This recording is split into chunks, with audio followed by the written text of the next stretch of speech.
right, so I'm trying to try to capture my thoughts, but part of the problem is I'm having trouble thinking. It just feels really overwhelming, so maybe that's what I'll capture. I'm all moved out of my house. My house is for sale. I do not believe I'll be going back to my house for any reason, and I just left it, man. I didn't turn around and like said, thank you, house, for sheltering me all this time, or any kind of thought of like what an amazing accomplishment it was for me to buy that house when I was living on the tiny house. I went from it was the unbelievable story of a homeless man buying a house. I was living on the street, saving up money, living in a little house I built myself on a car trailer, parking it on the street, and just doing the best I could for the longest time until I could finally put that down payment down and have light switches and running water. So, I feel that stuff. I just, wasn't going to have a ritual in my front yard or whatever. And I drove away. I couldn't look in the rearview mirror to see it because, there's insulation. I've got, not only do I have a lot of possessions in my car right now, but I've got insulation to go in my cabin. I had a bunch left over from the tiny house, and insulation isn't free, so I'm going to reuse it. I've always lived in Portland. I've done some traveling where I didn't come back for a long time. I've spent a fairly large amount of time in Australia, for instance.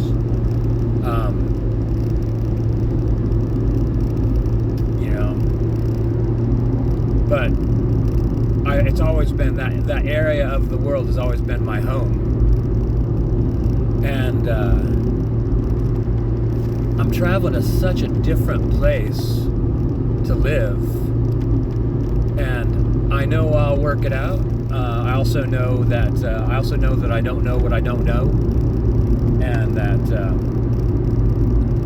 there's going to be a lot of challenges and a lot of learning and things like that. And I'll just do the best I can and hope for the best. And I'm sure I'll work it out.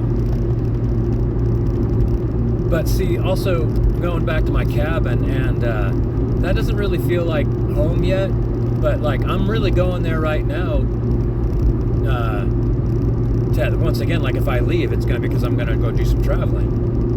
I want to go out and do some camping and see some stuff here in the northwest of the United States. Drive maybe back to the city to visit friends and visit my special lady friend.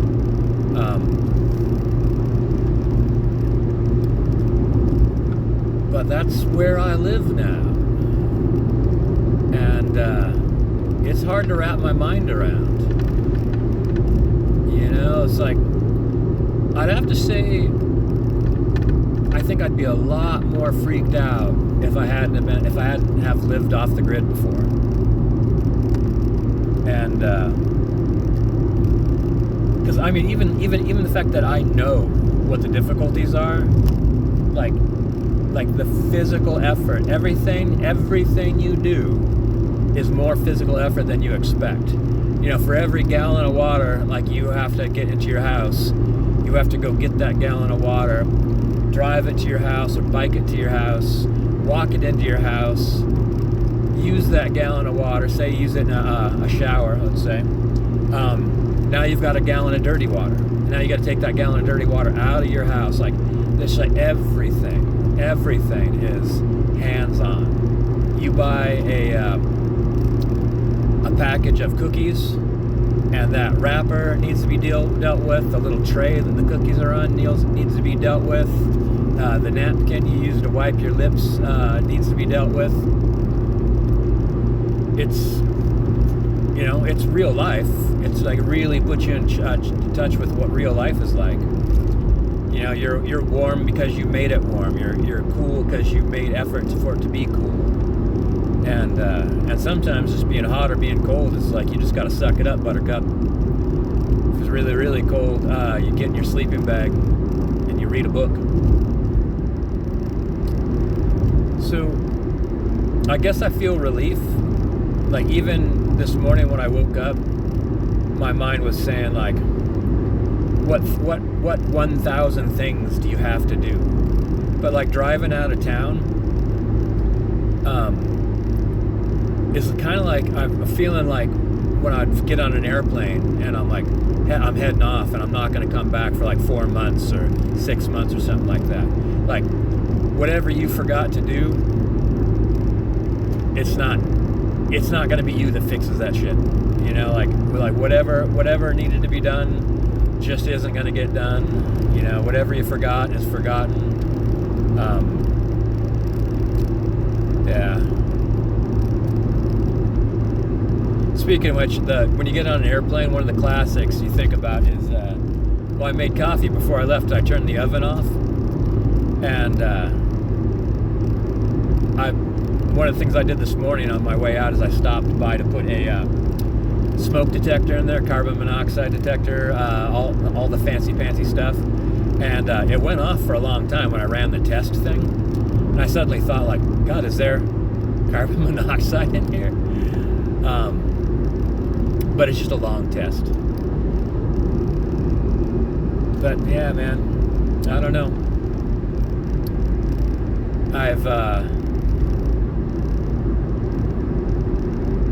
Hopefully the house sells soon, you know? I think that like between like 1 or 2 months maybe is like a guess of you're just gonna pull out, aren't you? 1 or 2 months is a kind of a guess, and I don't really want to do anything much in the next couple of months, is anything big. But when the house sells and I have the money, I would like to, simple things like get new tires on my car. I would like to, there's a 20-foot garage. It's like a shed, but it's an actual garage. You actually drive your car into it. The floor is built to support it.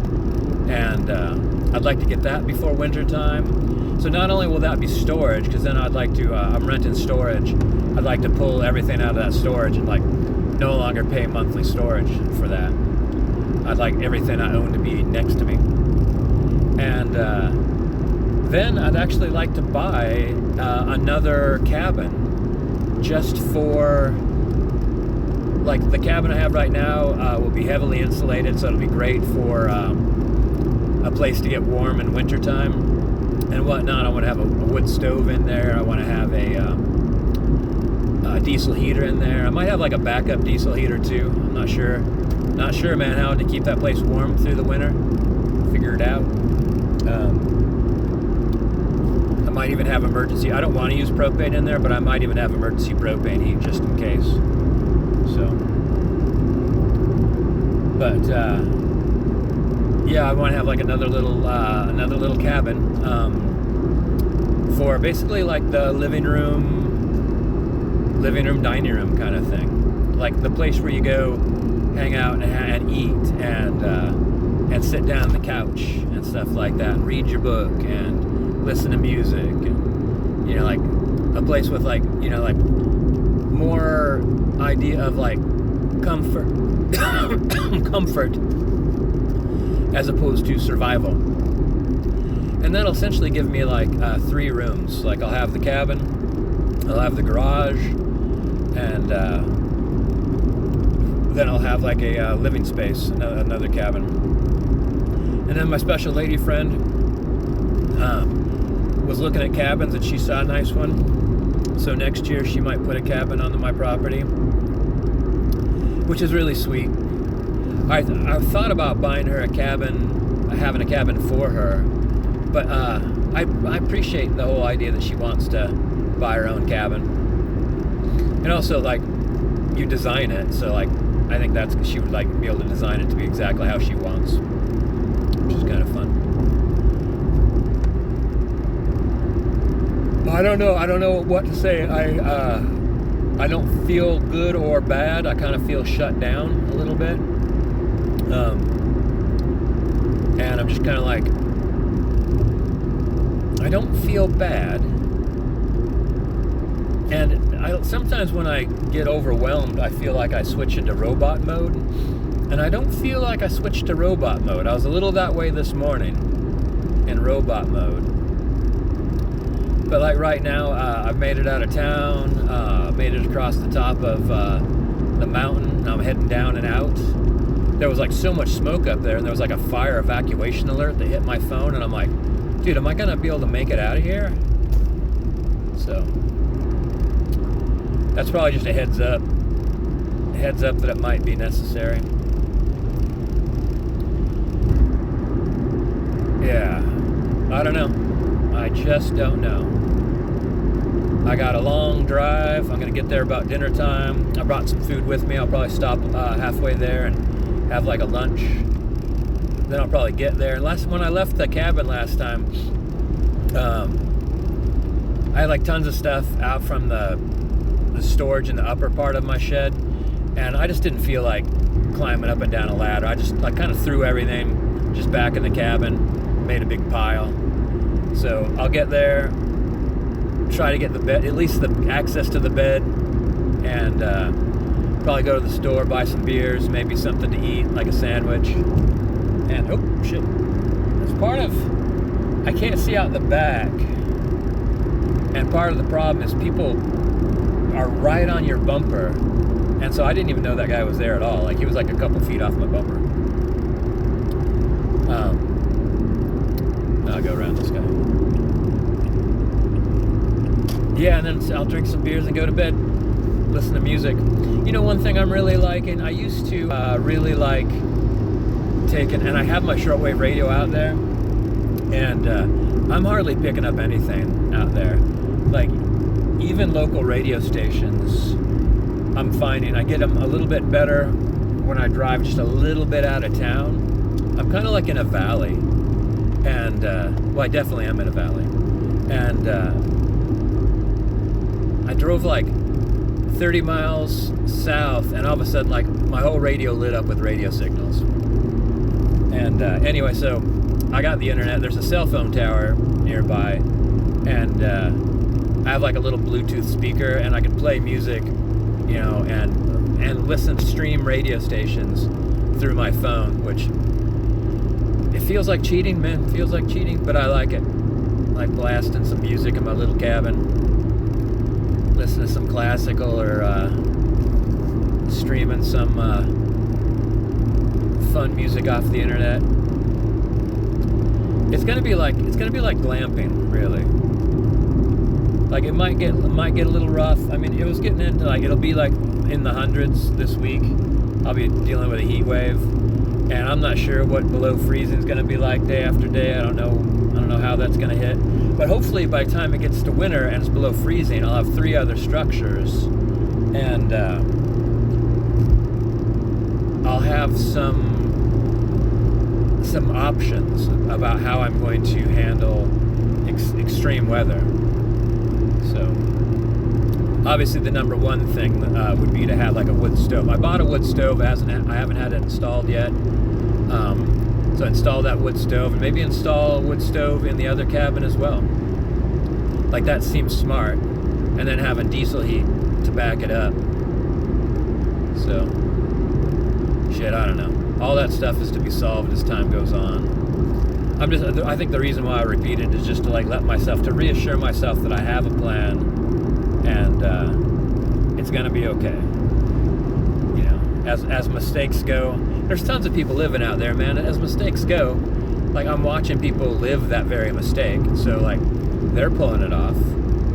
You know, it might not all be puppy dogs and kisses, you know, year round, but it can be done, and people are doing it, and they're right there, and they're friendly. They'll answer questions. So, all right, there you have it. Leaving Portland. I'll never move back.